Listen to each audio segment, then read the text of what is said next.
কাজ আল্লাহ রাব্বুল আলামিনের ইবাদত করা।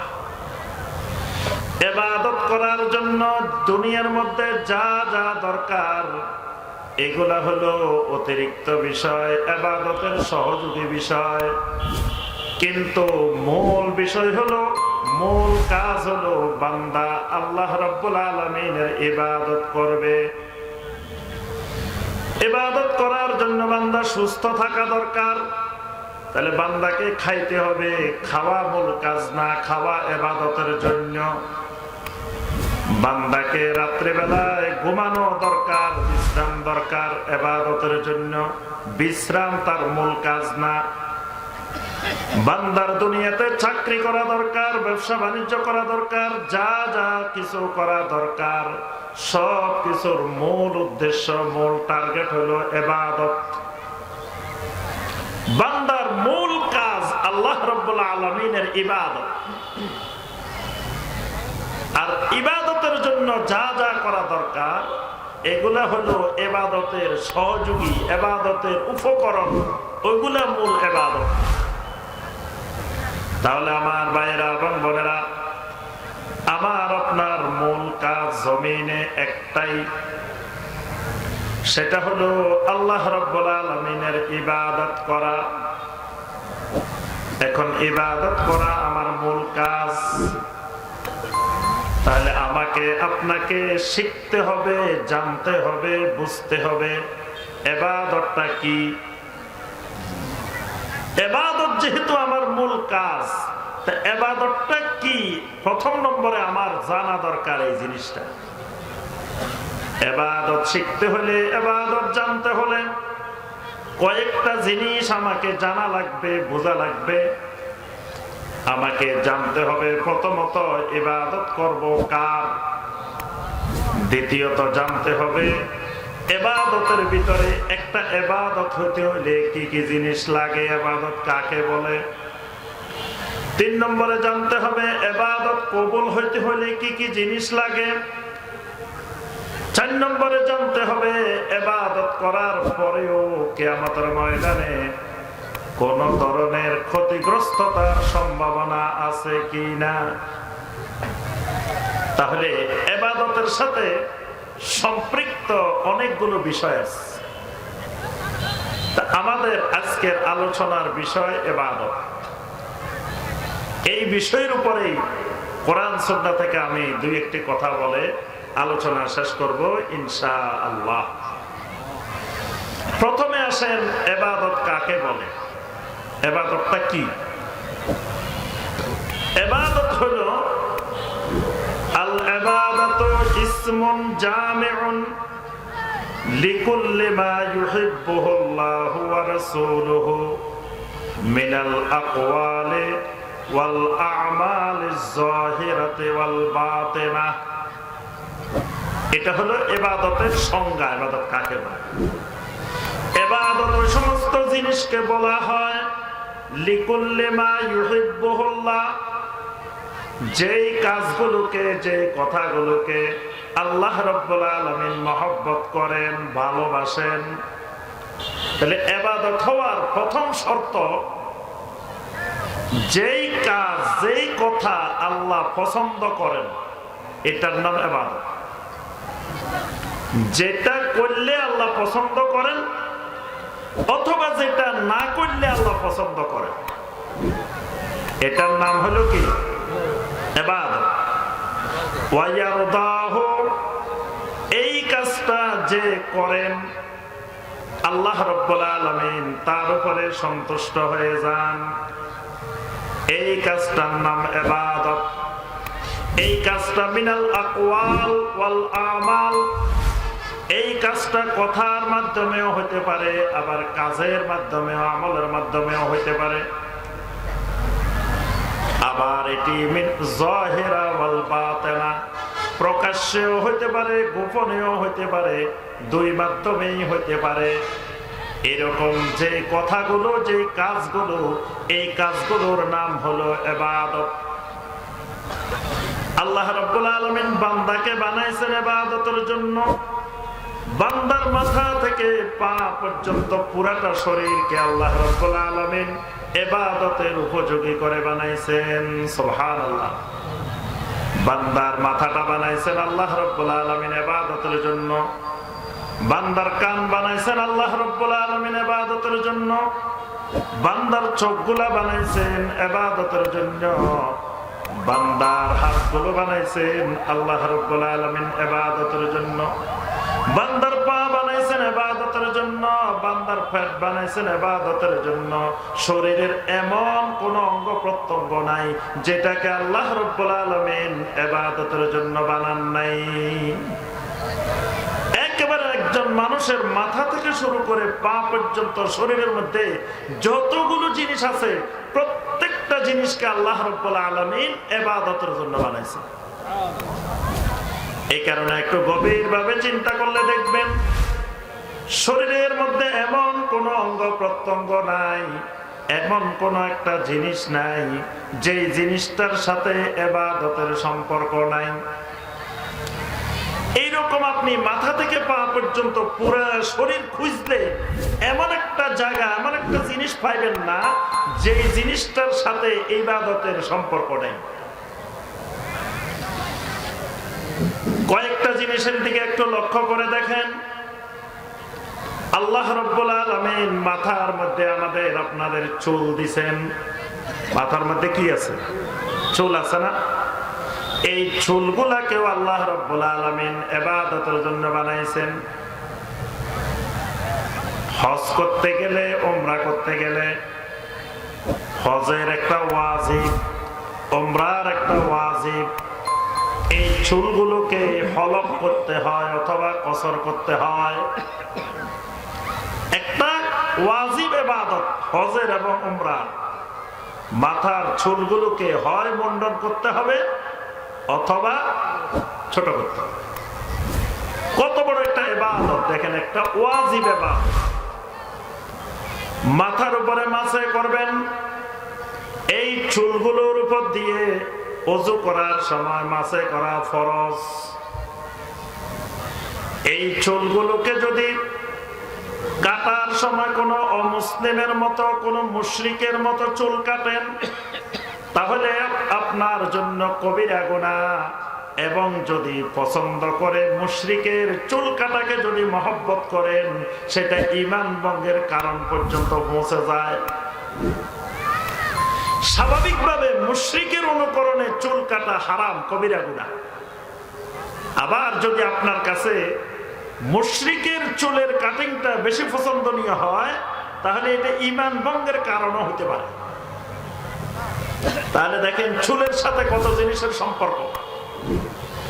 আল্লাহ রাসূল সাল্লাল্লাহু আলাইহি ওয়াসাল্লাম বলেন, লাআনাল্লাহুল ওয়াসিলা ওয়াল মুস্তাওসিলা।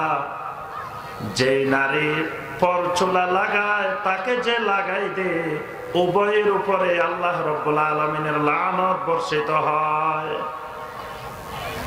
যেই নারী পরচুলা লাগায়, অতিরিক্ত চুল লাগায় বেশি করে, মাথার চুল বেশি করে দেখার জন্য, এই নারীর উপরে আল্লাহর লানত বর্ষিত হয়। আল্লাহ রাসূল সাল্লাল্লাহু আলাইহি ওয়াসাল্লাম বলেন, কিয়ামতের আগে আমার উম্মতের মধ্যে এমন কিছু নারী বের হবে যেই নারীগুলোকে আমি নবী এখনো দেখি নাই। এই নারীগুলো হবে নিসাউন কাসিয়াতুন আরিয়াত।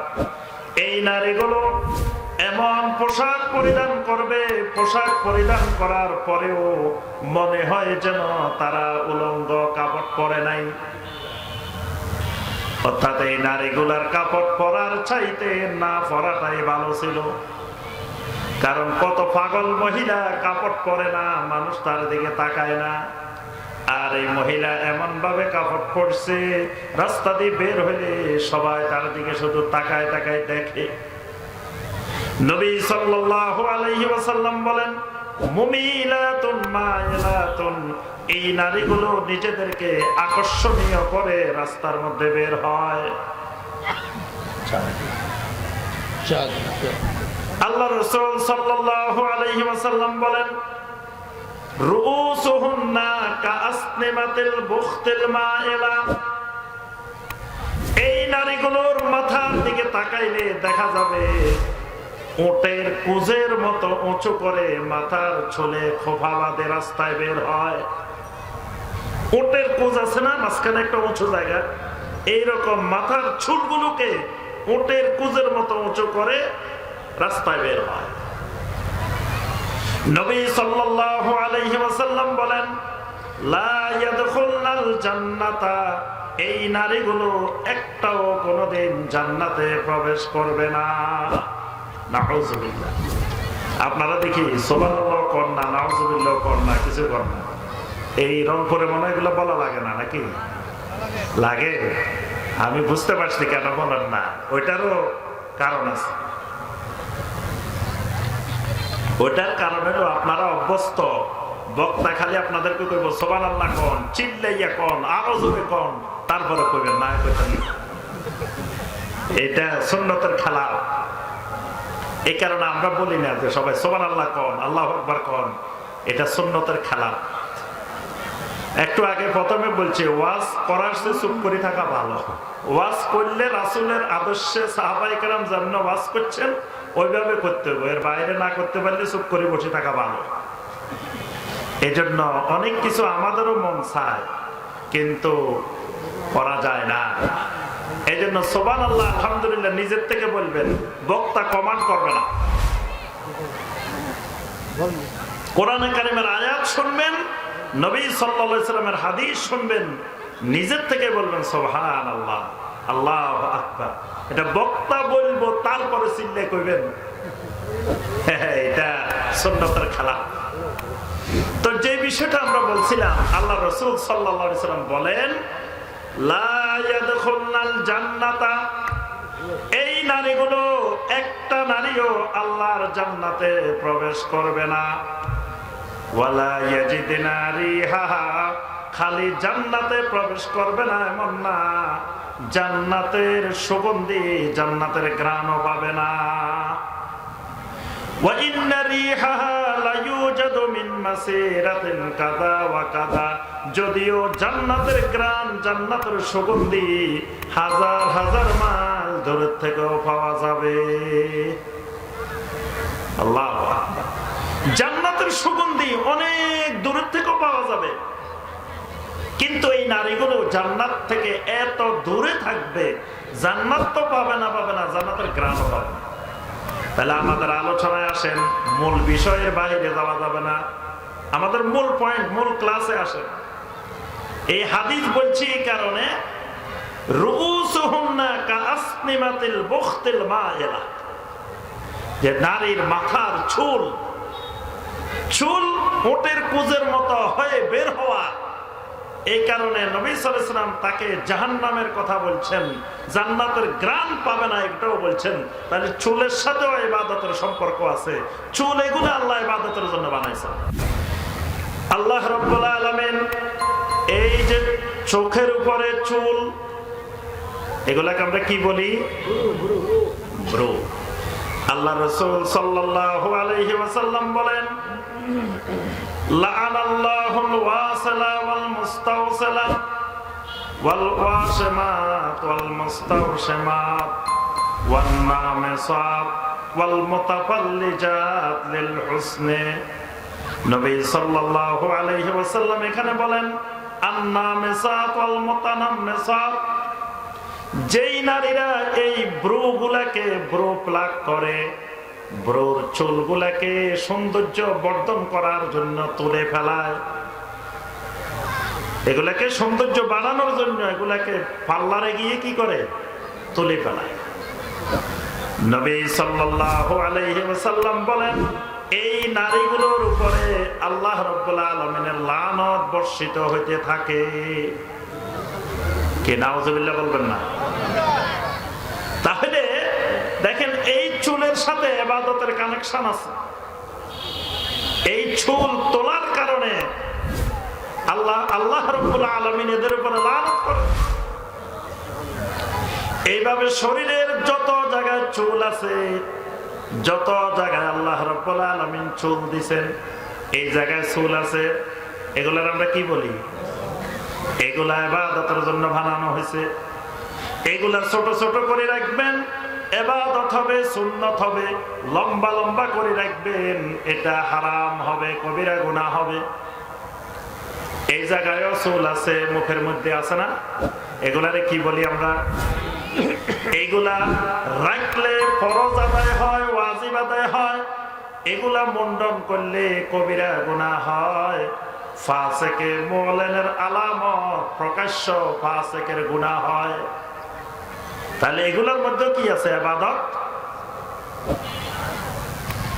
এইভাবে আল্লাহ রাব্বুল আলামিন মাথা থেকে শুরু করে পা পর্যন্ত যতগুলা চুল দিবেন, প্রত্যেকটা চুলের সাথে ইবাদতের কানেকশন আছে।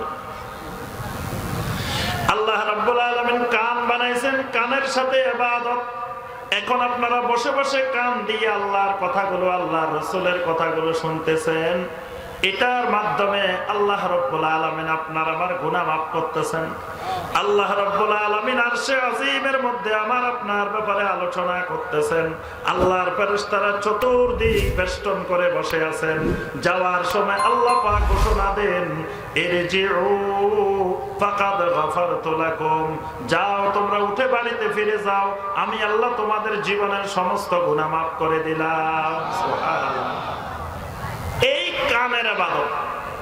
এখানে না বসে যদি কোন গানের অনুষ্ঠানে, কনসার্টে গিয়ে বসতেন, ওই জায়গার মধ্যে যত গানের আওয়াজ শুনতেন, তত আপনার আমলনামায় কবিরা গুনাহ, হারাম কাজের গুনাহ লেখা হতো। আপনার কানের ভিতরে কিয়ামতের ময়দানে সীসা ঢালাই করে আল্লাহ রাব্বুল আলামিনের পক্ষ থেকে শাস্তি দেওয়া হতো। যে কানের মধ্যে গান বাজনার আওয়াজ যায়, ওই কানগুলোর মধ্যে শয়তান প্রস্রাব করে। তাহলে বোঝা যায় কানগুলোর সাথে ইবাদতের কি আছে? সম্পর্ক আছে। এই চোখের সাথে ইবাদতের সম্পর্ক আছে।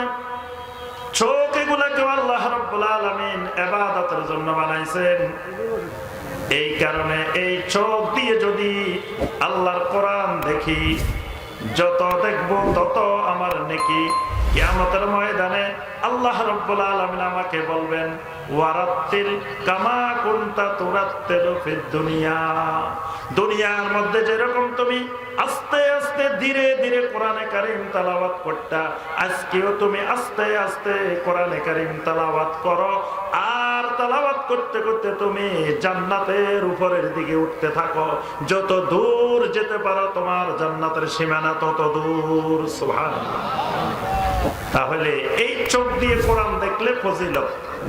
যদি আবার এই চোখ দিয়ে বসে বসে পর্নোগ্রাফি দেখেন, তাহলে কি? কবিরা গুনাহ, হারামের গুনাহ হচ্ছে। এই চোখ যদি আল্লাহর ভয়ে কাঁদে, এই চোখ দিয়ে যদি আল্লাহ রাব্বুল আলামিনের ভয়ে পানি বের হয়, আল্লাহ রাসূল সাল্লাল্লাহু আলাইহি ওয়াসাল্লাম বলেন, সালাসাতু আয়ুনিন, তিনটা চোখ এমন আছে যেই চোখগুলো কোনদিন জীবনে জাহান্নামের আগুন দেখবে না। তিনটা চোখ এমন আছে, তিন ধরনের চোখ এমন আছে যেই চোখগুলো জীবনে কোনদিন জাহান্নামের আগুন দেখবে না।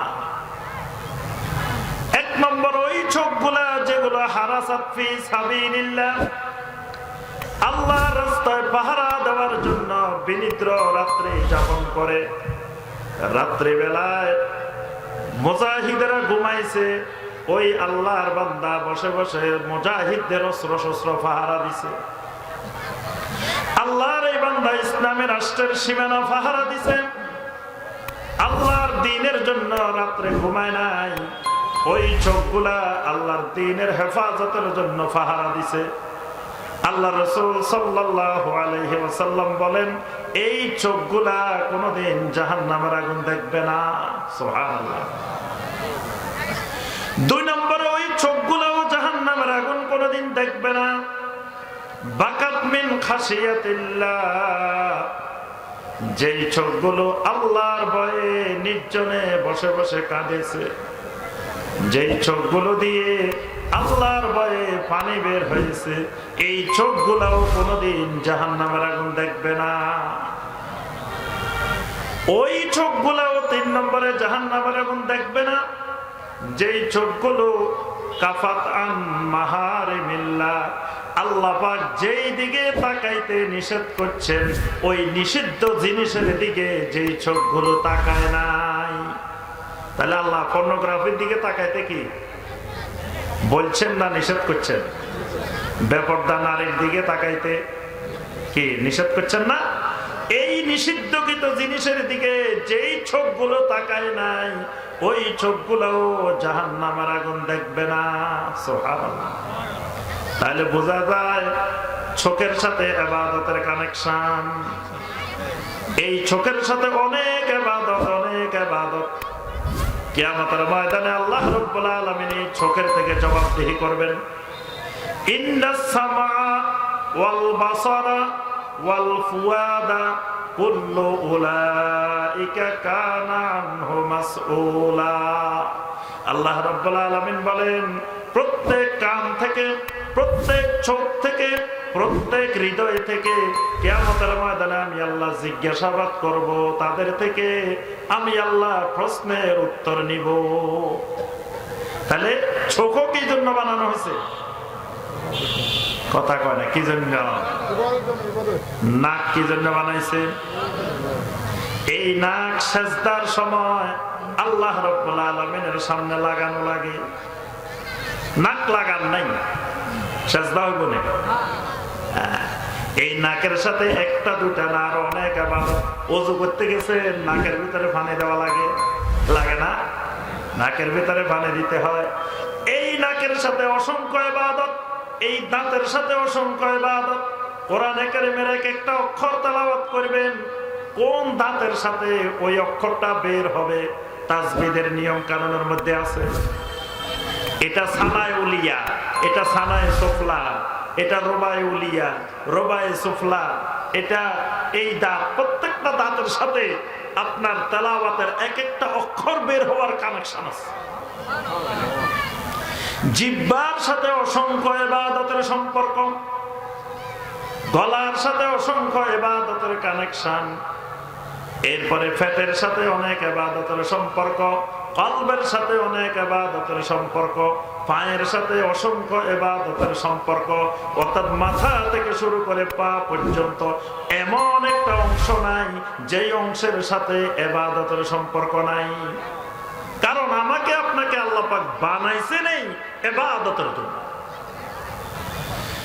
আল্লাহ রাব্বুল আলামিন মানুষের বডিটা বানাইতে গিয়ে এত বেশি সংখ্যক জোড়া দিয়েছেন, যদি আল্লাহ রাব্বুল আলামিন ইবাদতের জন্য না বানাইতেন এত জোড়া দিয়ে বানানোর দরকার ছিল না।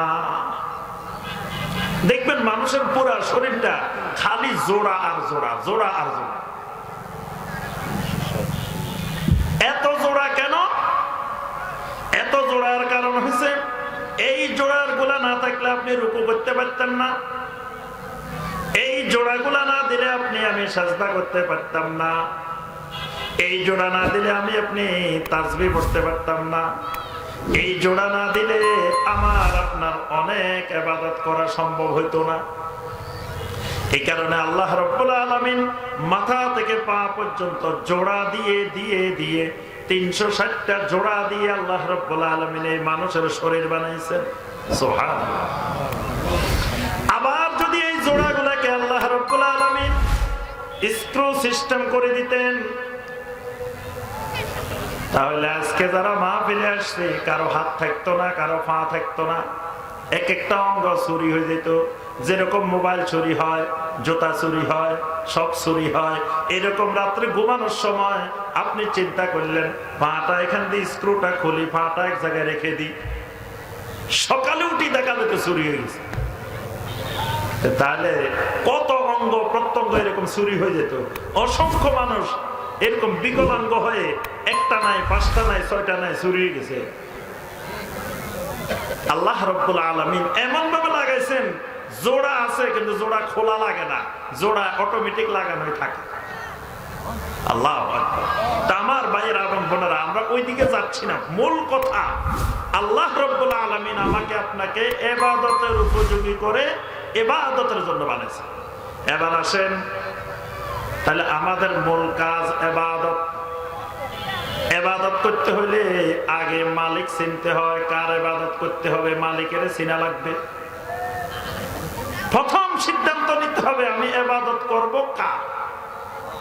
তো বলেন তো দেখি, আপনারা ইবাদত করবেন কার? উত্তর সঠিক হয় নাই। উত্তর হবে আল্লাহ পাক সূরা আল ফাতিহার মধ্যে আমাদেরকে মুখস্থ করাই দিবেন, ঠোঁটস্থ করাই দিবেন, ইয়্যাকা না'বুদু ওয়া ইয়্যাকা নাস্তাঈন। আল্লাহ পাক খালি বলেন নাই না'বুদু ওয়া নাস্তাঈন, দুটার আগে আল্লাহ রাব্বুল আলামিন ইয়্যাকা ইয়্যাকা যুক্ত করছেন।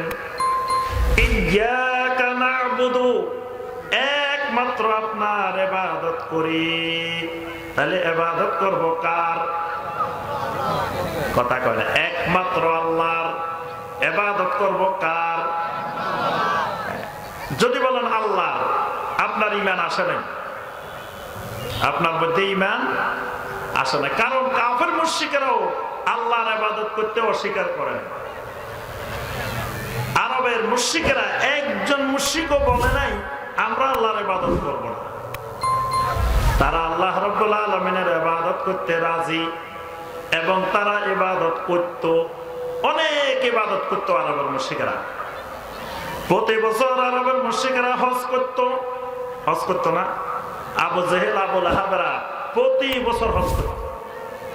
এরা জীবনে এতবার হজ করছে যে হাজি এখন বর্তমান দুনিয়াতে, এতবার হজ করছে, এত বড় হাজি বর্তমান দুনিয়াতে নাই। প্রতি বছরের হাজিরা আবু জেহেল, আবু লাহাব, উতবা, শায়বা, ওয়ালিদ ইবনে মুগীরা, আখনাস ইবনে শুরাইক লানাতুল্লাহি আলাইহিম, এরা কিন্তু প্রতি বছরের বড় হাজি। এরা প্রতি বছর হজ করছে না? খালি হজ করে নাই,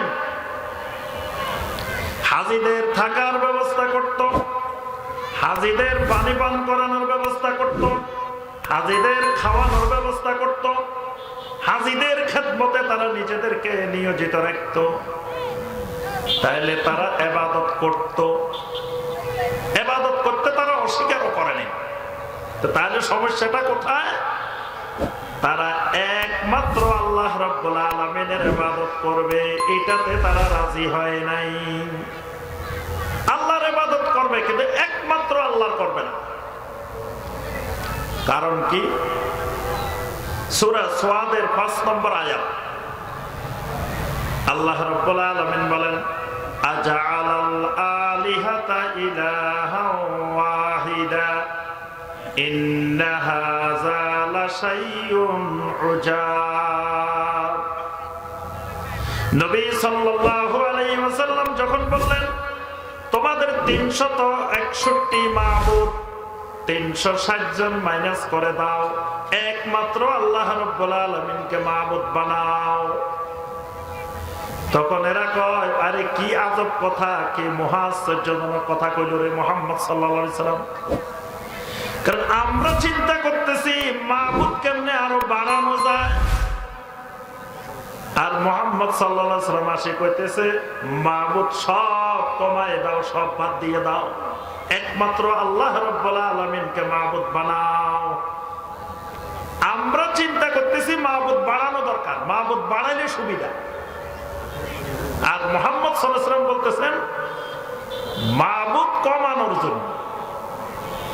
এটা তো একটা লাশাইউল উজাব।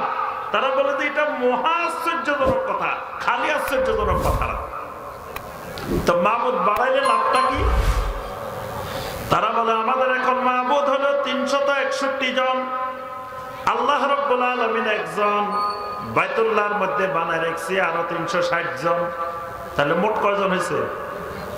৩৬১ জন। এক একজনকে এক এক ডিপার্টমেন্টের দায়িত্ব ভাগ করে দিছি। একজনে আমাদের ছেলে মেয়ে হয় না, এটা দেখাশোনা করবে। একজনে আমাদের ব্যবসা বাণিজ্যের উন্নতি হয় না, এটা দেখাশোনা করবে।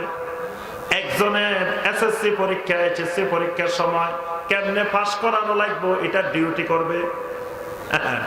দেখবেন বাংলাদেশে এসএসসি পরীক্ষা আসলে খাজা বাবার কাছে যায় ছেলেরা, যাই কয় খাজা বাবা কাবলায় কাবা, ছেলেগুলা এসএসসি পরীক্ষা দিব, আপনি একটু এদেরকে কামিয়াবি করে দিও। তাহলে একজনের দায়িত্ব দেওয়া আছে, উনি হলো পরীক্ষায় পাস করানোর কাজ করবে। আরেকজনের কাজ অসুখ ভালো হয় না, অসুখ ভালো করবে। আমাদের দেশে পাগলা মসজিদ আছে, পাগলা মসজিদ নাম শুনছেন? কোন জায়গা? জি, কিশোরগঞ্জ।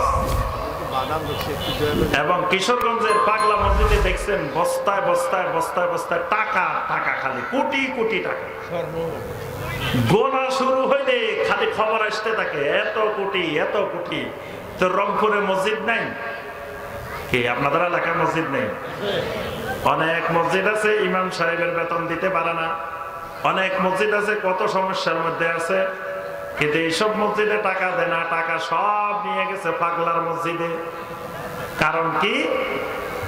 ওই পাগলারে ঠিক করে নিছে বাংলাদেশের লক্ষ লক্ষ মানুষ যে পাগলার অ্যাকশন ডাইরেক্ট অ্যাকশন। পাগলার নামে মান্নত করলে পাগলার অ্যাকশন শুরু হয়ে যায়, মানে অ্যাকশনও পাগলা অ্যাকশন। বলে যে খালি মান্নত করার দেরি, সাথে সাথে যে উদ্দেশ্যে মান্নত করছে সেই উদ্দেশ্য পূরণ হয়ে যায়। নাউযুবিল্লাহ। ওই মসজিদে এক পাগলা নামাজ পড়তো, কে যেন দেখছিল এক সময়, এই কারণে ওই পাগলার নামে মসজিদ পাগলা মসজিদ। তো টাকাটা মূলত মসজিদে দেওয়া হয় না, টাকাটা পাগলার কারণে দেওয়া হয়। বুঝতে পারছেন? মানে পাগলার কাছে মান্নত করলে পাগলা নাকি এত ক্ষমতাশালী, যে উদ্দেশ্যে মান্নত করে সেই উদ্দেশ্য সফল। নাউযুবিল্লাহ। তাহলে লক্ষ লক্ষ মানুষ ওই পাগলারে মাবুদ বানাই নিছে, একটা দায়িত্ব ভাগ করে দিছে। এইরকম আরবের মুশরিকেরা এক একজনকে এক এক দায়িত্ব দিয়ে দিছে।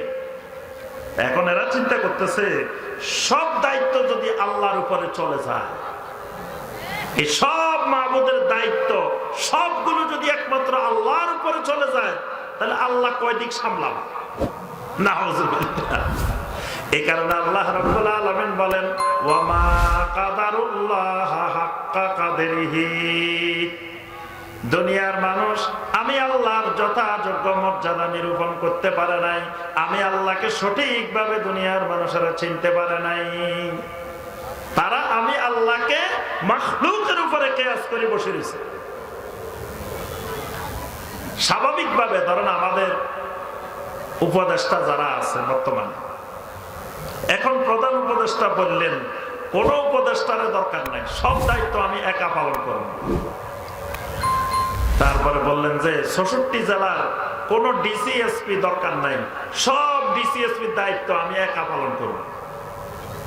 তো তখন আমাদের মধ্যে একটা পেরেশানি চিন্তা ঢুকবে না যে এতজন থাকার পরেও আমরা নিরাপত্তার মধ্যে নাই, সবসময় নিরাপত্তাহীনতায় ভুগতেছি, ভয় পাইতেছি, শান্তিতে নাই, চোর ডাকাত চুরি ডাকাতি রাহাজানি কত কিছু চলতেছে। তা আমরা এখন সব দায়িত্ব যদি একজনে পালন করে তাহলে অবস্থা কি হবে? এখন নবী সাল্লাল্লাহু আলাইহি সাল্লাম যখন বললেন ইবাদত হবে একমাত্র আল্লাহর, এরা কয় এটা তো আশ্চর্যজনক কথা, কারণ ইবাদত যদি একমাত্র আল্লাহর করি, একমাত্র মাবুদ যদি আল্লাহকে বানাই, তা আল্লাহ এত কাজ কেমনে সামাল দিবে? তারা মহাচিন্তায় পড়ে গেছে। আল্লাহর দায়িত্ব কমানোর জন্য আমরা এইসব মাবুদ বানাইছি, আর মুহাম্মদ সাল্লাল্লাহু আলাইহি সাল্লাম এসে আল্লাহর দায়িত্ব বাড়াই দিতেছে, সব দায়িত্ব ছিনিয়ে নিয়ে আমাদের মাবুদদের থেকে আল্লাহকে দিয়ে দিচ্ছে। তাহলে একমাত্র আল্লাহর ইবাদত করা এটার নাম তাওহীদ, একাধিক মাবুদের ইবাদত করা এটার নাম শিরক, এটার নাম শিরক। তাহলে প্রথম কথা ইবাদত হবে কার? অনেকের এখনো ঠিক হয় নাই, কারণ তাওহীদের চর্চা নাই। বলেন ইবাদত হবে কার? একমাত্র আল্লাহর। তাহলে প্রথম খুঁজে পাইলাম ইবাদত করতে হলে ইবাদত করা লাগবে কার? একমাত্র আল্লাহ। এবার আসেন ইবাদত করতে হইলে খালি ইবাদত করলেই কি সেটা ইবাদত হবে? আমি ইবাদত মনে চাইছে, যা মনে চাইছে তাই করলাম, এটা ইবাদত হবে? ইবাদত হওয়ার জন্য ইবাদতের 3টা রুকন লাগবে, ইবাদতের জন্য 2টা শর্ত লাগবে। এই 3টা রুকন, 2টা শর্ত, এই 5টা জিনিস যদি আমার ইবাদতের ভিতরে থাকে, তখন এটা হবে আল্লাহ রাব্বুল আলামিনের ইবাদত। যদি 5টা জিনিসের একটা জিনিসও আমার ইবাদতের মধ্যে অনুপস্থিত থাকে, এটা আল্লাহ রাব্বুল আলামিন ইবাদতটা কবুল করবেন না, এটা বাতিল ইবাদত। তাহলে কয়টা জিনিস লাগবে? 5টা। এই 5টা ভালো করে মনে রাখতে হবে। 1 নম্বরে যে জিনিসটি লাগবে সেটা হলো মাহাব্বা, ভালোবাসা, মহব্বত লাগবে, মহব্বত। ইবাদতের জন্য প্রথম করণীয় জিনিস মহব্বত। এই মহব্বত একটা গুরুত্বপূর্ণ ইবাদত। সবচাইতে বেশি মহব্বত করব কাকে? আপনারা উত্তর দেন নাই সঠিক। সবচাইতে বেশি মহব্বত হবে কার? সূরা আল বাকারার 165 নম্বর আয়াত আল্লাহ রাব্বুল আলামিন জানাই দিয়েছেন, ওয়াল্লাযীনা আমানু আশাদ্দু হুব্বাল লিল্লাহ। ঈমানওয়ালারা, ঈমানদারেরা সবচাইতে বেশি মহব্বত করে, ভালোবাসে আল্লাহ রাব্বুল আলামিনকে। সুবহানাল্লাহ। তাহলে আমার আপনার সবচাইতে বেশি ভালোবাসা কে পাবে? আল্লাহ রাব্বুল আলামিন। আল্লাহ রাব্বুল আলামিনকে মহব্বত করা ইবাদত। আল্লাহর পরে কাকে মহব্বত করা লাগবে? নবী সাল্লাল্লাহু আলাইহি ওয়াসাল্লামকে সবার চাইতে, নিজের জীবনের চাইতেও বেশি মহব্বত করার নাম ঈমান। নবী সাল্লাল্লাহু আলাইহি ওয়াসাল্লামের পরে কাকে বেশি ভালোবাসতে হবে? মা বাবা। মা বাবার পরে পর্যায়ক্রমে আস্তে আস্তে সকল ঈমানদারকে মহব্বত করতে হবে, ভালোবাসতে হবে। এই মহব্বতের সাথে ইবাদতের সম্পর্ক, মহব্বতের সাথে ইবাদতের সম্পর্ক। এই কারণে যেই জিনিসে মুমিনে মহব্বত বাড়ায়, এই জিনিস ইবাদত। একজন মুমিনের দিকে তাকাই সালাম দিবেন মুমিনকে, এটা কি হয়ে গেছে? একজন মুমিনের সাথে মুসাফাহা করছেন, এটা ইবাদত। একজন মুমিনের সাথে মুআনাকা করছেন, এটা ইবাদত। একজন মুমিনের দেখে একটা মুস্কি হাসি দিবেন, এটাও ইবাদত। কারণ এগুলো কি করে? মহব্বত, ভালোবাসা বাড়ায়। ভালোবাসা যত জিনিসে বাড়াবে তত জিনিস ইবাদত। কারণ মহব্বত একটা গুরুত্বপূর্ণ ইবাদত। এক মুমিন আর এক মুমিনকে মহব্বত করা, যত বেশি মহব্বত হবে তত সেই ঈমানের মজা পাবে, ঈমানের স্বাদ পাবে। আর যত বেশি মুমিনে দূরত্ব থাকবে তত বেশি তার আমলনামা থেকে আমল কেটে যাবে। কেউ মুমিনের খালি গীবত করে, তাহলে তার আমলনামা ক্ষতিগ্রস্ত হবে। কেউ মুমিনের পিছনে দোষ ত্রুটি খোঁজায় ব্যস্ত থাকে, তার আমলনামা আমল নষ্ট হবে। কেউ মুমিনকে হিংসা করার কাজে ব্যস্ত থাকে, আমলনামা ক্ষতিগ্রস্ত হবে। এক মুমিন আরেক মুমিনকে মহব্বত করবে, এটাও ঈমান, এটাও ভালোবাসা। তাহলে ইবাদতের মধ্যে প্রথম যেটি থাকতে হবে সেটি আল্লাহ রাব্বুল আলামিনকে মহব্বত করতে হবে, আল্লাহকে ভালোবেসে ইবাদত করতে হবে। তা আল্লাহ রাব্বুল আলামিনকে মহব্বত করে ইবাদত করতে হলে আল্লাহ সুবহানাহু ওয়া তাআলাকে যে পরিমাণ মহব্বত, এই মহব্বত দুনিয়ার আর কাউকে করা যাবে না। এখন দেখা গেল এমন এমন ব্যক্তির মহব্বত করি, আমার সামনে আল্লাহর বিরুদ্ধে কিছু বললে আমার কাছে খারাপ লাগে না, কিন্তু ওই ব্যক্তির কিছু বললে আমার কাছে খুব খারাপ লাগে। তার অর্থ হলো আল্লাহ রাব্বুল আলামিনের চাইতে ওই লোকটারে আমি বেশি ভালোবাসি। দেখবেন কত মানুষ গান গায়, মুর্শিদের কত ভালোবাসি, মুর্শিদের এত ভালোবাসে, যেই ভালোবাসা আল্লাহর ভালোবাসার মতো, আল্লাহর ভালোবাসার চাইতেও বেশি। এই ভালোবাসা নিয়ে যদি আল্লাহর ইবাদত হয়, ওই ইবাদত আল্লাহ রাব্বুল আলামিন কবুল করবেন না।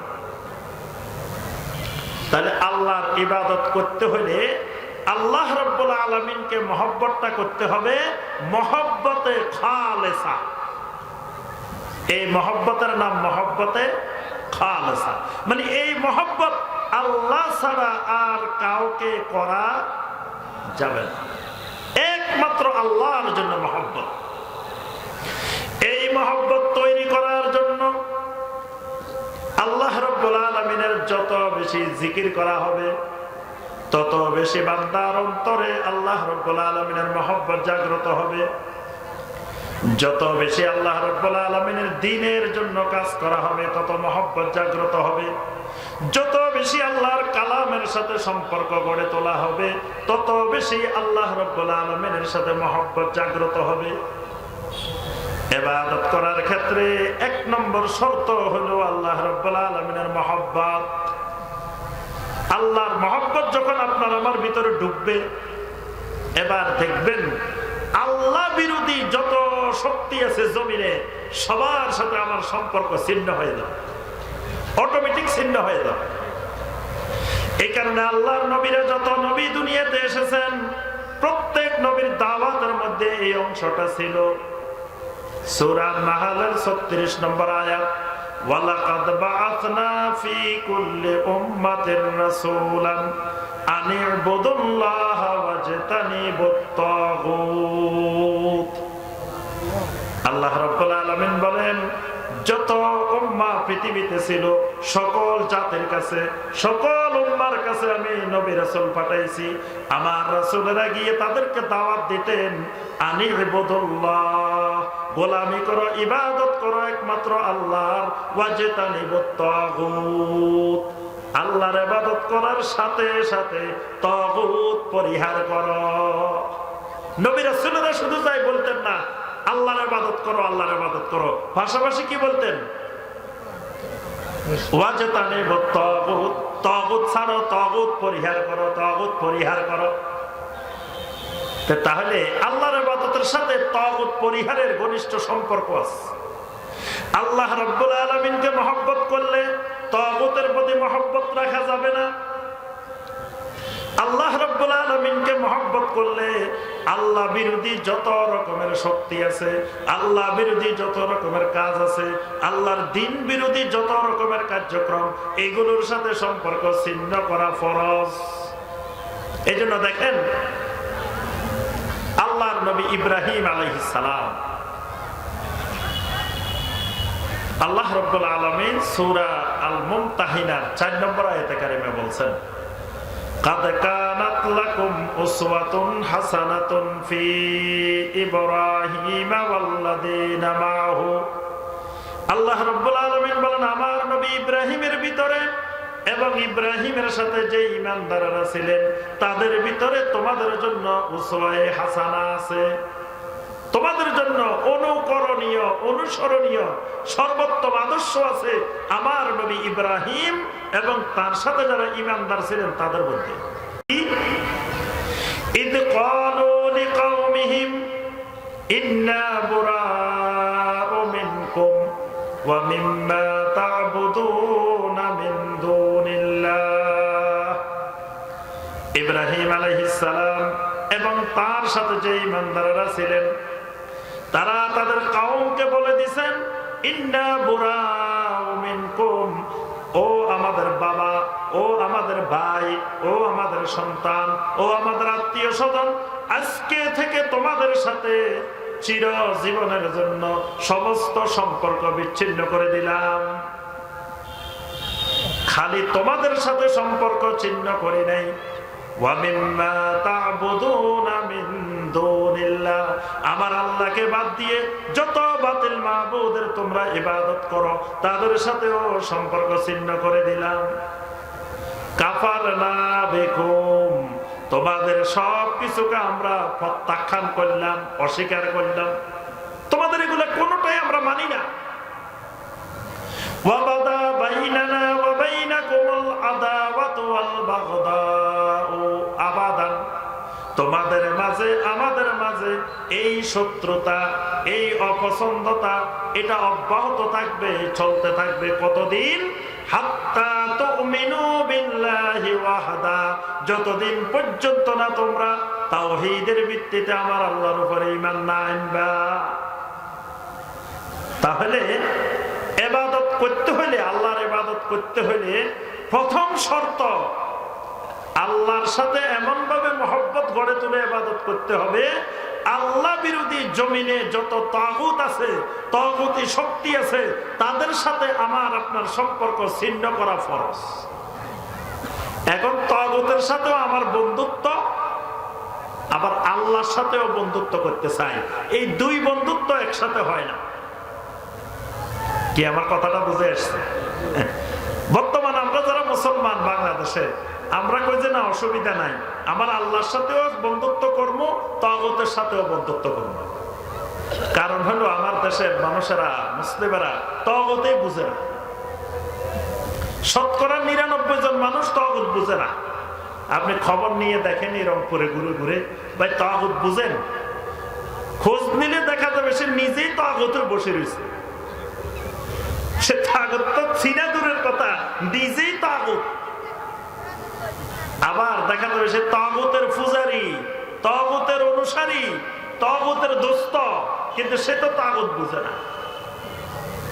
আল্লাহর ইবাদত করতে হলে প্রথম শর্ত, ফামান ইয়াকফুর বিত-তাগুতি ওয়া ইউমিন বিল্লাহি ফাকাদ ইসতামসাকা বিল উরওয়াতিল ওয়াসকা। সূরা আল বাকারা 256 নম্বর আয়াত। 55 হলো আয়াতুল কুরসি।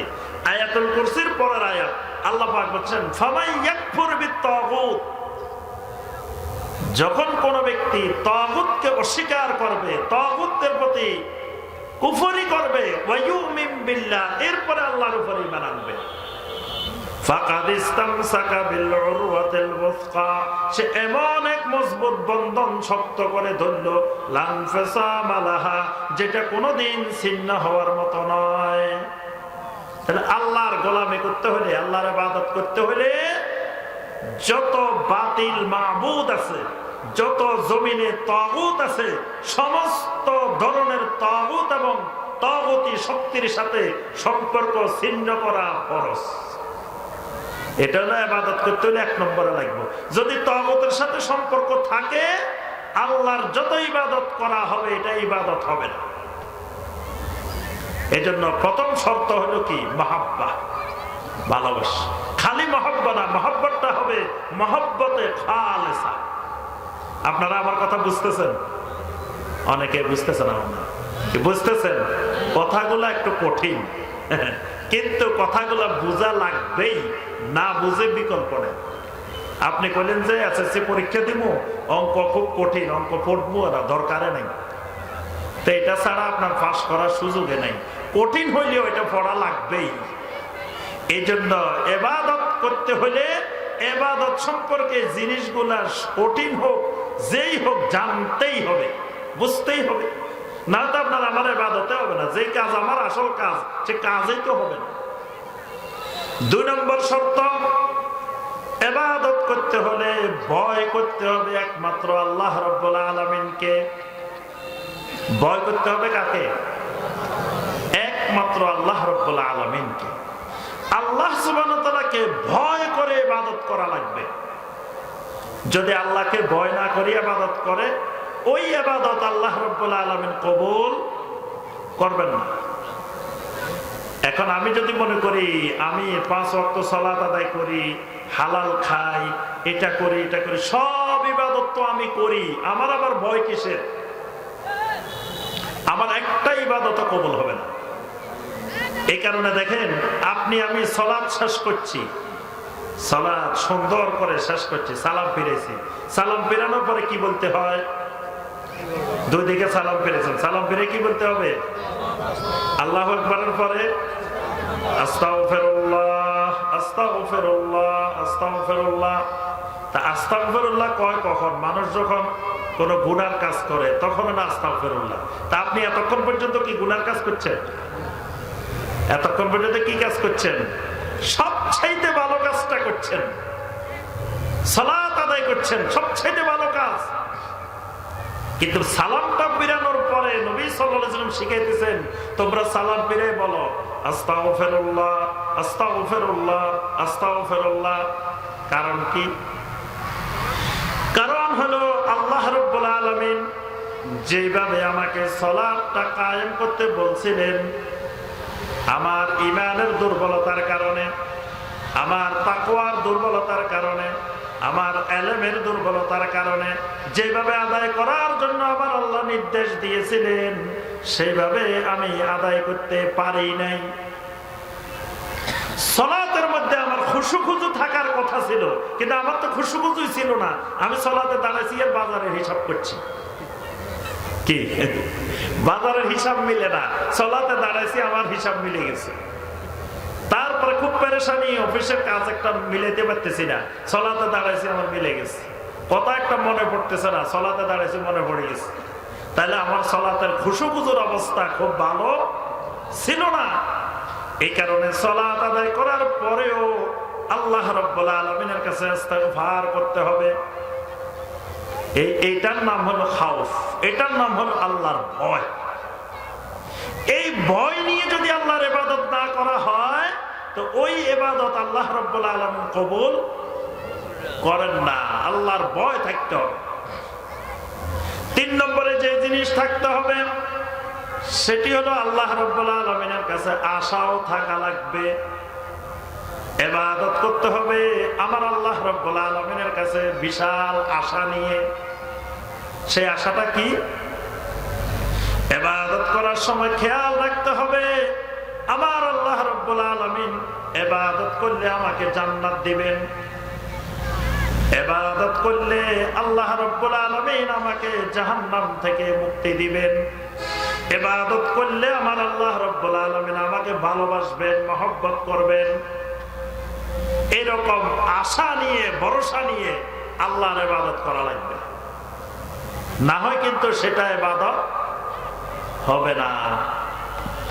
আল্লাহ পাক সূরা আল কাহাফের 110 নম্বর আয়াতে বলছেন, ফামান কানা ইয়ারজু লিকা রাব্বিহি ফালইয়ামাল আমালান সালিহা ওয়ালা ইউশরিক বিইবাদাতি রাব্বিহি আহাদা। আল্লাহ রাব্বুল আলামিন বলেন, ফামান কানা ইয়ারজু লিকা রাব্বিহি, যেই ব্যক্তি আশা করে, ইয়ারজু আশা করে, কামনা করে, লিকা রাব্বিহি তার রবের সাক্ষাৎ, তার রবের মুলাকাত। তাহলে রবের সাথে আমার সাক্ষাৎ হবে, রব আমাকে জান্নাত দিবেন, রব আমাকে জাহান্নাম থেকে বাঁচাইবেন, এগুলো আশা থাকতে হবে। আশাবিহীন ইবাদত করলে ইবাদত কবুল হয় না।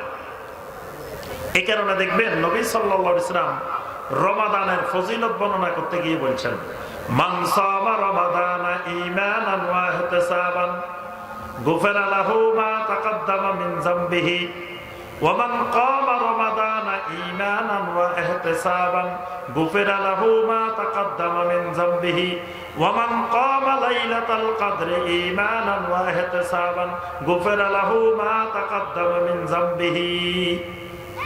3টা আমলের ফজিলত বলছেন, সিয়ামের, কিয়ামের, লাইলাতুল কদরের। 3টার মধ্যে বলছেন ঈমানান ওয়া ইহতিসাবান। তোমার সিয়ামটা হইতে হবে ঈমানের সাথে এবং ইহতিসাবের সাথে। ইহতিসাব মানে সওয়াবের আশায়, তলাবান লিল আজরে, আল্লাহর কাছ থেকে তুমি উজরত পাইবা এই আশা। তারাবির ফজিলত, কিয়ামের ফজিলত বলছেন, তাও বলছেন ঈমানান ওয়া ইহতিসাবান। লাইলাতুল কদরের ফজিলত বলছেন, তাও বলছেন ঈমানান ওয়া ইহতিসাবান। তাহলে আল্লাহ রাব্বুল আলামিনের কাছে আশা না থাকলে সেটাও ইবাদত হয় না। কয়টা গেল? বলে গেছে নাকি? কয়টা গেছে আলোচনা? পরে দিয়ে আবার জিজ্ঞাসা করলে বলতে পারবেন তো সবাই ইনশাআল্লাহ। আচ্ছা, এবার আসেন 4 নম্বরটা। 4 নম্বরে ইবাদত করতে হলে যেটা লাগবে, ইবাদত করার ক্ষেত্রে খেয়াল রাখতে হবে আমার আকীদার মধ্যে আমার ওই ইবাদতের মধ্যে, আমলের মধ্যে কোন ধরনের শিরিক মিশ্রিত থাকা যাবে না। ইবাদত করার সময় আমার কোন ইবাদতের মধ্যে শিরিক থাকা যাবে না। যদি শিরিক মিশ্রিত থাকে আমার ইবাদতে, তাহলে ওই ইবাদত আল্লাহ রাব্বুল আলামিন কবুল করবেন না। যে আয়াতটা একটু আগে তেলাওয়াত করছি, এখানে আল্লাহ পাক বলছেন ওয়ালা ইউশরিক বিইবাদাতি রাব্বিহি আহাদা, খবরদার খবরদার আমার ইবাদতের মধ্যে কাউকে শরীক করিও না। আল্লাহর ইবাদতে কাউকে শরীক করা যাবে না। তা আল্লাহর ইবাদতে মানুষ শরীক করে কিভাবে? আল্লাহ রাব্বুল আলামিনকেও সাজদা করে, আবার আল্লাহ সুবহানাহু ওয়া তাআলার বাহিরে অন্য জায়গায় গিয়ে জীবিত মানুষকেও সাজদা করে, মৃত মানুষকেও সাজদা করে। বাংলাদেশে দেখবেন লক্ষ লক্ষ মানুষ কবরের সামনে, মাজারের সামনে গিয়ে সাজদা করে। দেখছেন আপনারা? আপনাদের এদিকে মনে হয় নাই? এগুলো দেখতে হলে বেশি বেশি দেখা যায় চট্টগ্রাম, তারপরে আপনার সিলেট, এরকম অনেক অঞ্চল আছে, এগুলাতে ব্যাপক হারে কবরের সামনে মানুষ গিয়ে সাজদা করে। তাহলে এই মানুষগুলো যদি সালাত আদায় করে, মানে কবরের সামনে সাজদা দিয়ে আবার যদি যায় সালাত আদায় করে, এই মানুষগুলোর সালাত কবুল হবে না। কারণ এই মানুষগুলো ইবাদতের মধ্যে শিরিক মিশ্রিত করে ফেলছে। বাংলাদেশ এমন এক আজব দেশ, যে দেশে মরা মানুষের খাদেম পাওয়া যায়। বাংলাদেশে মরা মানুষের খাদেম আছে, দেখছেন আপনারা? দেখেন নাই মনে হয়? মরা মানুষের খাদেম দেখছেন? মাজারের খাদেম কয় যে আমি অমুক মাজারের খাদেম। তো অমুক মাজারে তুমি কার খেদমত করো? উনি তো মরেই গেছেন, তো উনার তো এখন কি খেদমত লাগবে? উনি কি রাত্রে উঠে বাথরুমে যান, তুমি পানি আনি দিবা? ওনারা মশা কামড়াইতেছে, তুমি মশারি টাঙ্গাই দিবা? ওনার ওযু করা দরকার, পানি আনি দিবা? কি খেদমত তোমার এখানে? মানুষ মারা যাওয়ার পরে আর তো খেদমতের দরকার নাই। কিন্তু বাংলাদেশে দেখবেন অনেক এরকম খাদেম আছে, মরা মানুষের খাদেম, পরিচয় দেয় আমি অমুক মাজারের খাদেম। তুমি ওখানে বসে বসে, তোমার তো খেদমতের কাম নাই, তুমি আকাম করো বসে বসে। কারণ কাম না থাকলে মানুষ কি করে? আকাম করে। তো তার ওখানে কাজ নাই, যে বসে বসে বসে আকাম করে। দুনিয়ার শিরিকের আস্তানা, তারপরে গাঞ্জার আস্তানা, বিভিন্ন অপকর্মের আস্তানা গড়ে তোলে। তাহলে এই মানুষগুলো দেখবেন যে আবার নামাজও পড়ে, খাদেম সাহেব আবার নামাজও পড়ে।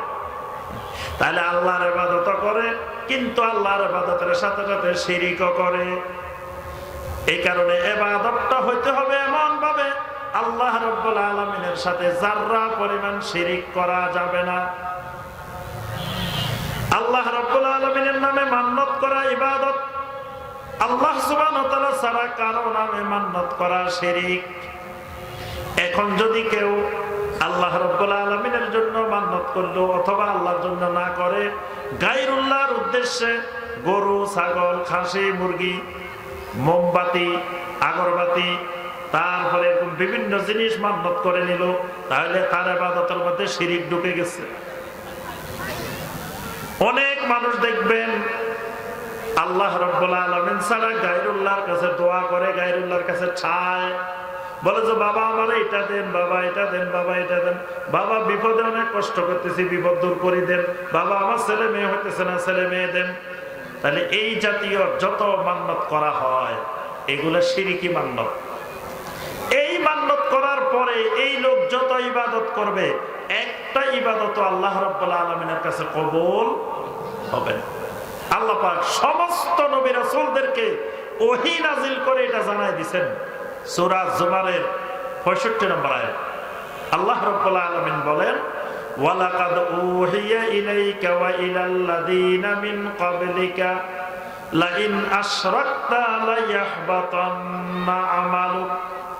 আল্লাহ রাব্বুল আলামিন বলেন, আপনার কাছে যেমন ওহী নাজিল করেছি, আপনার আগে যত নবী রাসূল পাঠাইছি সবার কাছে আমি ওহী নাজিল করে জানাই দিছি, লাইন আশরাকতা লাইয়াহবাতান্না আমালুক, যদি শিরিক করো তোমার সমস্ত আমল নষ্ট হয়ে যাবে। একটা শিরিক করলে আল্লাহর সব ইবাদত নষ্ট হয়ে যাবে এবং আল্লাহর জান্নাত আল্লাহ রাব্বুল আলামিন তার জন্য হারাম করে দিবেন। তাহলে 4 নম্বর শর্ত কি? ইবাদতে শিরিক করা যাবে না। 5 নম্বর শর্ত ইবাদতটা হইতে হবে আল্লাহ রাসূল সাল্লাল্লাহু আলাইহি ওয়াসাল্লাম যেই পদ্ধতিতে করেছেন, যেভাবে দেখাই দিয়েছেন, যেভাবে শিখাই দিয়েছেন, যেভাবে করতে বলছেন, কিয়ামত পর্যন্ত আল্লাহর ইবাদতটা ওইরকম হওয়া লাগবে। নবী সাল্লাল্লাহু আলাইহি সাল্লামের তরিকার বাহিরে অন্য কোন তরিকায় ইবাদত করলে ওই ইবাদত আল্লাহ রাব্বুল আলামিনের কাছে কবুল হবে না। এটাও শর্ত। ইবাদত করতে হলে এই 5টা শর্তের গুরুত্বপূর্ণ এই ফরজ শর্ত যে মুতাবাআতুস সুন্নাহ, ইবাদতটা হইতে হবে রাসূলুল্লাহ সাল্লাল্লাহু আলাইহি ওয়াসাল্লাম যেভাবে করেছেন হুবহু সেভাবে হওয়া লাগবে। আল্লাহ রাসূল সাল্লাল্লাহু আলাইহি ওয়াসাল্লাম সালাতটা যেভাবে কায়েম করেছেন, যেভাবে আদায় করেছেন, কিয়ামত পর্যন্ত সালাত হইতে হবে রাসূলুল্লাহ সাল্লাল্লাহু আলাইহি ওয়াসাল্লামের সালাতের মতো। কিয়ামত পর্যন্ত আল্লাহ রাব্বুল আলামিনের জিকির হইতে হবে আল্লাহ রাসূল সাল্লাল্লাহু আলাইহি ওয়াসাল্লাম যেরকম জিকির শিখাইছেন ওই রকম। আল্লাহ রাসূল জিকির করেন নাই, কি করছেন? সাহাবায়ে কেরাম করছেন। তো এইরকম আমাদের দেশে এখন যে রং বেরঙের জিকির, ইউটিউব ফেসবুকে জিকির দেখেন না? 2024 সালের সেরা জিকির, 2024 সালের রাতের গভীরে ময়দান কাঁপানো জিকির, আরো কত রকমের জিকির, বিভিন্ন রকমের গান আর নাচি নাচি হাজার হাজার যুবক জিকিরের নামে বিনোদন করতেছে, তামাশা করতেছে। এই জিকির যদি আজীবনও করে, মৃত্যু পর্যন্ত যত জিকির করুক, একটা জিকিরও আল্লাহ রাব্বুল আলামিনের কাছে কবুল হবে না। এটা আল্লাহর ইবাদত হবে না, এটা ইবাদতের নামে তামাশা। কারণ এটা রাসূলুল্লাহ সাল্লাল্লাহু আলাইহি ওয়াসাল্লাম এই পদ্ধতিতে আল্লাহর জিকির শিখান নাই, করেন নাই। আচ্ছা, সাহাবায়ে কেরামেরা জিকির করার সময় জিকির করতে করতে করতে করতে এমন অবস্থা হয়ে গেছে, এক সময় খেজুর গাছের উপরে উঠে গেছে। কি এরকম অবস্থা হয়েছে সাহাবীদের? সাহাবীরা জিকির করতে করতে আল্লাহ রাসূলের সাথে, তো সেখানে তো বাঁশ ছিল না, খেজুর গাছ তো ছিল, এক সাহাবীরা খেজুর গাছ ধরে ধরে উঠে গেছে। এইরকম ঘটনা ঘটছে, একবারও জীবনে ঘটে নাই। তাহলে বোঝা যায় এই পদ্ধতির জিকির আল্লাহ রাসূল সাল্লাল্লাহু আলাইহি সাল্লাম সাহাবায়ে কেরাম করেন নাই। তারপরে নবী সাল্লাল্লাহু আলাইহি সাল্লাম এবং সাহাবায়ে কেরাম ইল্লাল্লাহ ইল্লাল্লাহ ইল্লাল্লাহ এরকম জিকির করছেন, আল্লাহ আল্লাহ আল্লাহ এরকম জিকির করছেন। তাহলে নবী সাল্লাল্লাহু আলাইহি সাল্লামের তরিকার বাহিরে আল্লাহর জমিনে যত তরিকার জিকির আছে, এই জিকিরগুলো করলে এটা আল্লাহর ইবাদত হবে না। আল্লাহর ইবাদত হওয়ার জন্য শর্তই হলো রাসূলুল্লাহ সাল্লাল্লাহু আলাইহি ওয়াসাল্লামের সুন্নাত তরিকা হওয়া লাগবে। সূরা আলে ইমরানের 31 নম্বর আয়াত, কুল ইন কুনতুম তুহিব্বুনাল্লাহা ফাত্তাবিউনি, যদি আল্লাহ রাব্বুল আলামিনকে মহব্বত করতে চাও, অর্থাৎ ইবাদত করতে চাও, ফাত্তাবিউনি, আমি নবী যেমনে করছি ইবাদতটা তেমনে করা লাগবে। আল্লাহ রাসূলের অনুকরণে, আল্লাহ রাসূলের ইত্তেবা অনুযায়ী ইবাদত না করলে ওই ইবাদত আল্লাহর কাছে কবুল হবে না। দরুদ পড়বো কার মতো? আল্লাহ রাসূল সাহাবায়ে কেরাম যেভাবে দরুদ শিখাইছেন সেই পদ্ধতিতে দরুদ পড়তে হবে। সাহাবায়ে কেরামরা মনে হয় দরুদ পড়তেন বালাগাল উলা বিকামালিহি, কি সাহাবায়ে কেরামরা এই দরুদ পড়তেন? সাহাবায়ে কেরামরা তো এই দরুদ পায় না।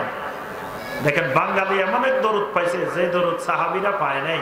তাবেঈনেরা পায় নাই, তাবেঈনেরা পায় নাই, ইমাম আবু হানিফা রাহমাহুল্লাহ পান নাই, ইমাম শাফি রাহমাতুল্লাহ আলাইহি পান নাই, ইমাম বুখারী রাহমাহুল্লাহ পান নাই, বাঙালিরা পাই গেছে। আরো বিভিন্ন রং বেরঙের আপনার দরুদ, এই দরুদ, যে দরুদ আল্লাহ রাসূল সাল্লাল্লাহু আলাইহি সাল্লাম, সাহাবায়ে কেরাম, তাবেঈনে কেরাম, তাবেঈনে কেরাম যেই দরুদ পড়েন নাই, যেই পদ্ধতিতে পড়েন নাই, এই পদ্ধতিতে পড়লে সেটা আল্লাহর ইবাদত হবে না। এইভাবে যত ইবাদত আছে, সমস্ত ইবাদত নবী সাল্লাল্লাহু আলাইহি সাল্লাম যেই সময়ে করেছেন, যেই জায়গায় করেছেন, যেভাবে করেছেন, যেই পদ্ধতিতে করেছেন, যেভাবে করতে বলছেন, ঠিক ওইভাবে না করলে এটা আল্লাহর ইবাদত হবে না।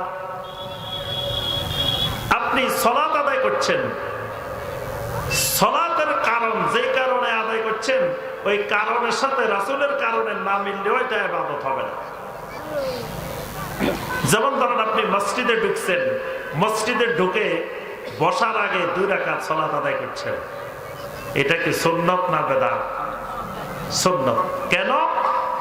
আল্লাহ রাসূল সাল্লাল্লাহু আলাইহি সাল্লাম মসজিদে ঢুকলে বসার আগে 2 রাকাত সালাত আদায় করতে নির্দেশ দিয়েছেন, এই কারণে এটা সুন্নত।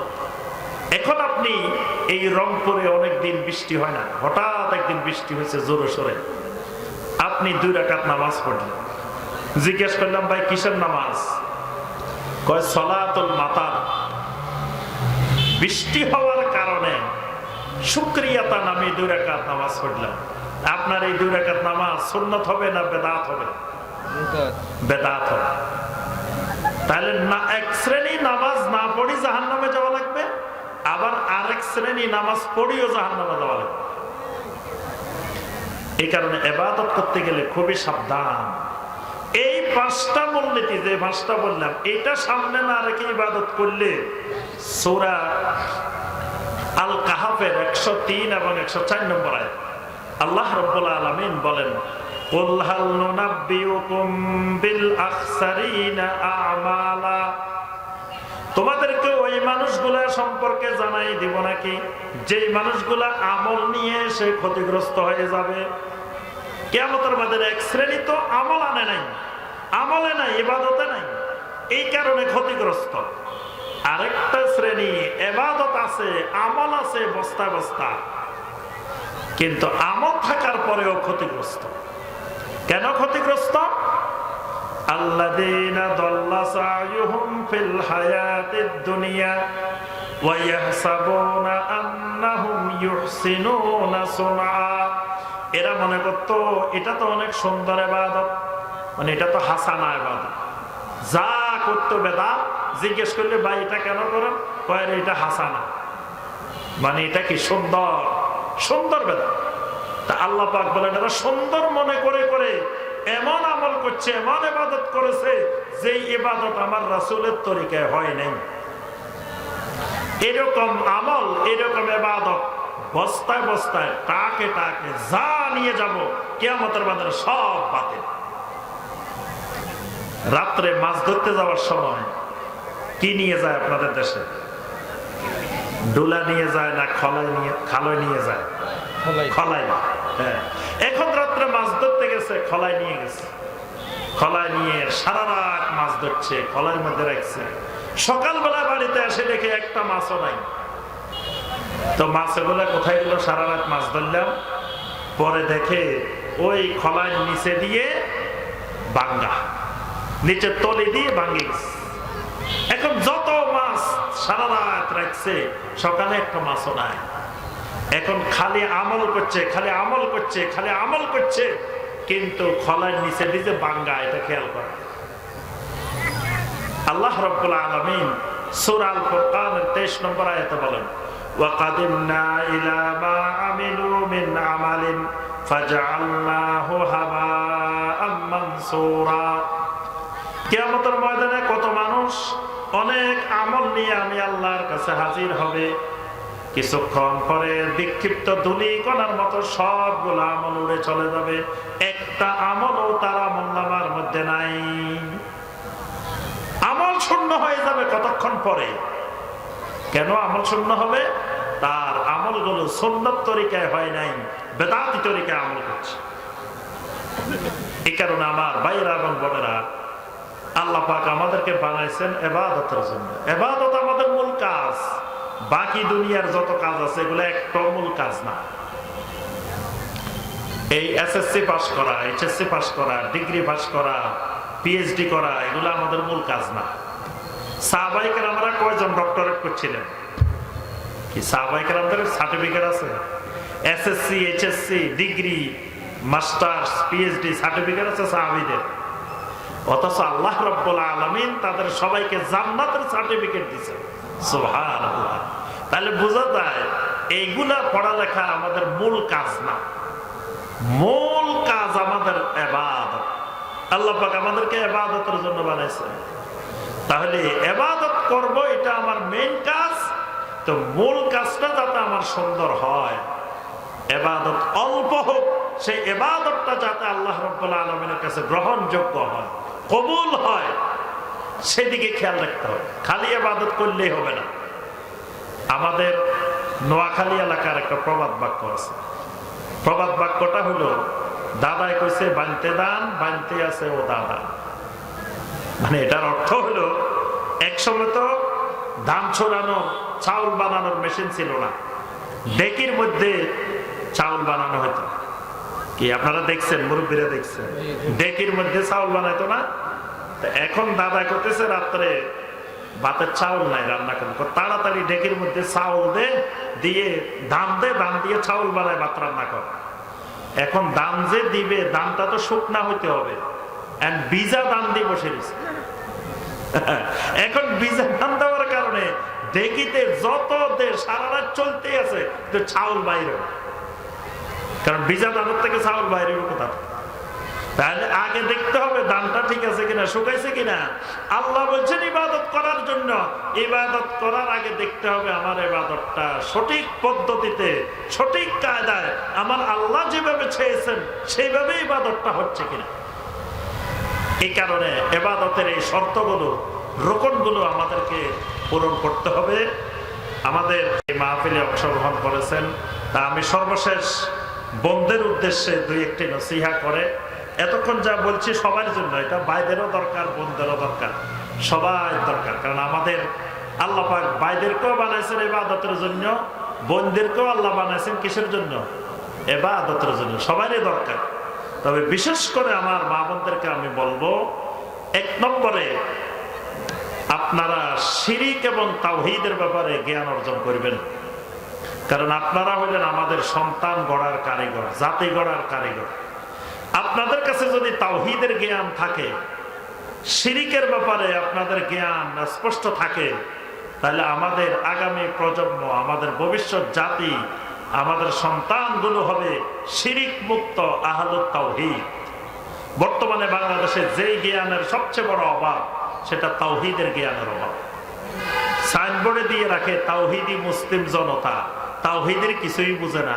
তাওহীদ কাকে বলে তাও জানে না, তাওহীদ কত প্রকার তাও জানে না, তাওহীদের কালেমা কি সেটার অর্থ কি তাও জানে না, তাওহীদ কত প্রকার, তাওহীদের রোকন কয়টা, তাওহীদের শর্ত কয়টা, তাওহীদের উপরে সাবেত থাকতে হলে কি করতে হয়, এই সম্পর্কে কোনো জ্ঞানে নাই।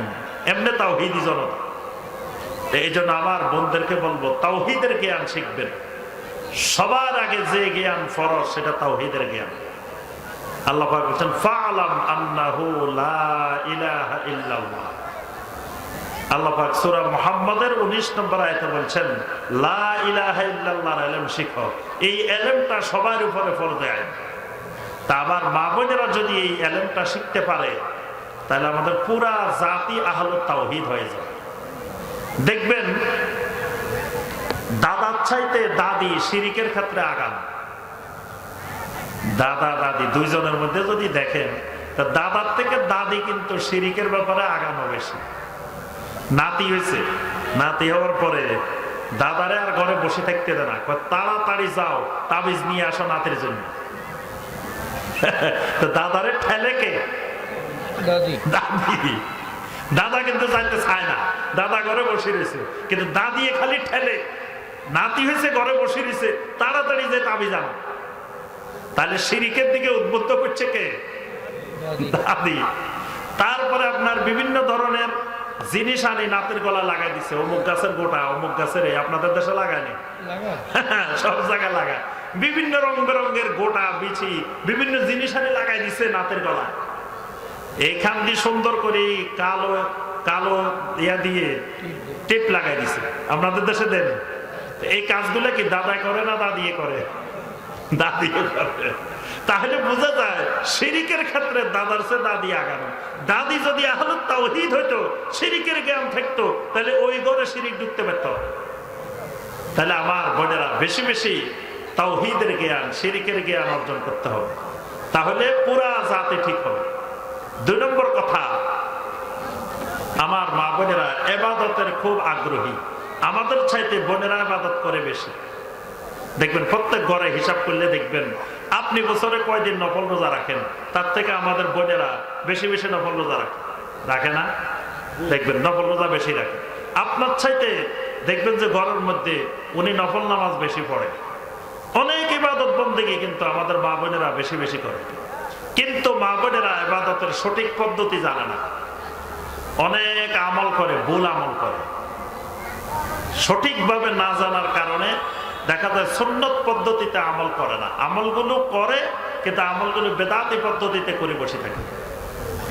বিভিন্ন ধরনের বেদাত, এগুলো আমাদের বোনদের মধ্যে বাইদের চেয়ে বেশি থাকে। আপনার শবে বরাত আসলে হালুয়া রুটি বানানো ভাইয়েরা করে না, করে কারা? বোনেরাই করে। শবে বরাত আসে, এটা বানানো লাগবে, এটা বানানো লাগবে, এটা বানানো লাগবে। তো এই বেদাতের পদ্ধতি বোনদের মধ্যে বেশি। এইরকম আরো অসংখ্য বেদাত দেখবেন ওনাদের মধ্যে বেশি। এই জন্য আমার বোনদেরকে সবসময় খেয়াল রাখতে হবে, ইবাদত করার আগে আমার ইবাদতটা সুন্নত পদ্ধতিতে হচ্ছে কিনা, ইবাদতটা বেদাত হচ্ছে কিনা। তারপরে যেই হাদিসটা আমি জানতেছি, বুঝতেছি, আমল করতেছি, এই হাদিসটা আসলে সঠিক কিনা, ঠিক আছে কিনা, এগুলো একটু যাচাই বাছাই করে আমাদেরকে ইবাদত করতে হবে। 3 নম্বর কথা, আল্লাহ রাসূল সাল্লাল্লাহু আলাইহি ওয়াসাল্লাম বোনদের ব্যাপারে বলছেন, আমি মেরাজের রাত্রে জাহান্নামের দিকে উকি দিয়ে দেখেছি।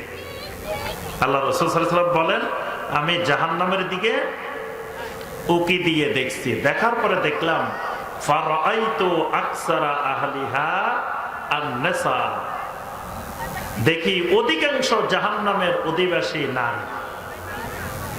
জাহান্নামের অধিবাসীরা অধিকাংশ আমি কি দেখতে পেয়েছি? মহিলা। কিন্তু আলহামদুলিল্লাহ আমরা এখন দেখি মাহফিলে আমাদের বাইদের চাইতে বোনেরা বেশি। কি বাইদের চাইতে বোনেরা বেশি না? কিন্তু আল্লাহ রাসূল সাল্লাল্লাহু আলাইহি ওয়াসাল্লাম বলতেছেন, আমি কিন্তু জাহান্নামে পুরুষের চাইতে নারী বেশি দেখছি। এর কারণ কি? এর কতগুলো কারণ আছে।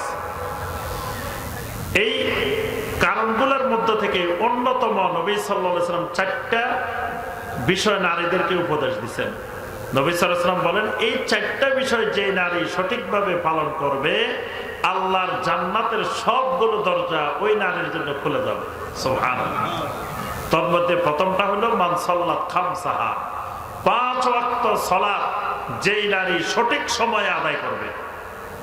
নারীরা সালাত আদায় করে কিন্তু সঠিক সময় করে না, দেরি করে, খালি দেরি করে। আসরের সালাত আদায় করতে করতে মাগরিবের কাছাকাছি নিয়ে যায়। তারপরে দেখবেন ফজরেরটা দেরি করি। এই প্রত্যেক ওয়াক্তের সালাত দেরি করে ফেলা। কাজ একটা করতেছে, কাজ একটা চেষ্টা করে নামাজ পড়বে না। কিন্তু নবী সাল্লাল্লাহু আলাইহি ওয়াসাল্লাম বলছেন, যে নারী সঠিক সময়ে ওয়াক্তের সাথে সাথে সঠিকভাবে সালাত আদায় করে, ওয়া সামাত শাহরাহা, রমাদান মাস আসলে সিয়াম পালন করে, এই 2টা ঠিক আছে। এই নারী অধিকাংশ জাহান্নামে যাওয়ার কারণ 3 নম্বরটা 4 নম্বরটা।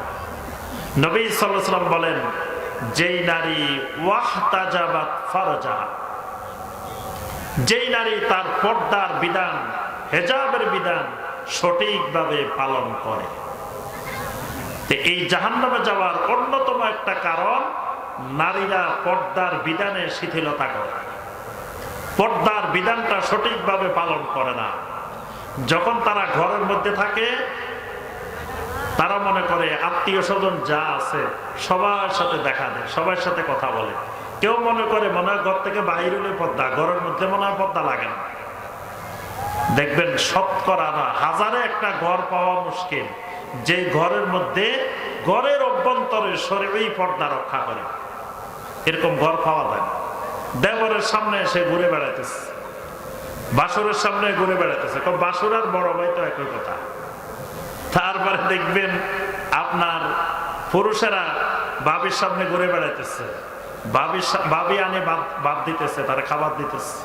মানে ঘরের মধ্যে আত্মীয় স্বজন নিজেদের মধ্যে কোনো পর্দা না। এরপরে নারীরা যখন বাহিরে বের হয় তখন আল্লাহ বলছেন ওয়ালা তাবাররাজনা তাবাররুজাল জাহিলিয়াতুল উলা, নারীরা তোমরা জাহিলিয়াতের মতো রাস্তায় বাইরে হবে না। কিন্তু দেখা যায় বেশিরভাগ নারী জাহিলিয়াতের মতো বাইরে হয়। কেউ পর্দা না করে বের হয়, কেউ পর্দার নামে যে পদ্ধতিতে বাহির হয় ওইটাও ইসলামের দৃষ্টিতে পর্দা না। পর্দারও শরীরে নিয়ম কারণ আছে, বিধিবিধান আছে। এই পর্দার বিধান না মানলে জাহান্নামে যাওয়া লাগবে। পর্দার বিধান মানা নারীর উপরে, পুরুষের উপরে, সবার উপরে ফরজ। তাহলে 3 নম্বর নারীকে নবী সাল্লাল্লাহু আলাইহি ওয়াসাল্লাম বলছেন তোমার পর্দাটা ঠিক মতো রক্ষা করতে হবে। 4 নম্বর ওয়া আতাআত বালাহা, স্বামীর আনুগত্য করা লাগবে, স্বামীর কথা শোনা লাগবে। এই জায়গায় গন্ডগোল আছে, অনেক বোনেরা স্বামীর কথা শুনতে চায় না। স্বামী উত্তর দিকে যাইতে বললে দক্ষিণ দিকে যায়, দক্ষিণ দিকে যাইতে বললে উত্তর দিকে যায়। এজন্য এক লোকে কয় আমি আগেই বলি যে যাওয়ার দরকার উত্তর দিকে, কই দক্ষিণ দিকে যাও। তা আমি জানি যে সে দক্ষিণে করলে উত্তরে যাইব, এই জন্য আমি সব কথা উল্টাটা বলি, তাহলে সহজ। কারণ আমি যেদিকে যেতে বলবো ওই দিকে তো যাবে না, আমার যাওয়ার দরকার এখন এদিকে, আমি কই পূর্ব দিকে যাও, সে পশ্চিম দিকে যাবে। আসলে আমার উদ্দেশ্য পশ্চিম দিকে যাওয়া। স্বামীর আনুগত্য না করা, স্বামীর কথা না শোনা, এটা জাহান্নামে যাওয়ার অন্যতম কারণ। নবী সাল্লাল্লাহু আলাইহি ওয়াসাল্লাম বলেন যদি আল্লাহ ছাড়া কাউকে সিজদা করার আমি নবী নির্দেশ দিতাম, তাহলে দুনিয়ার নারীদেরকে আমি নির্দেশ দিতাম তারা যেন তাদের স্বামীদেরকে সিজদা করে। স্বামীর আনুগত্য, স্বামীর তাআত ফরজ। আল্লাহ পাক পরিবারের প্রধান হিসাবে পুরুষকে, স্বামীকে আল্লাহ নিযুক্ত করছেন। এটা আপনার আমার ফয়সালা না, এটা আল্লাহর ফয়সালা। আর আপনি যদি কোন না পুরুষ পরিবারের প্রধান হবে কেন, আমি কম নাকি?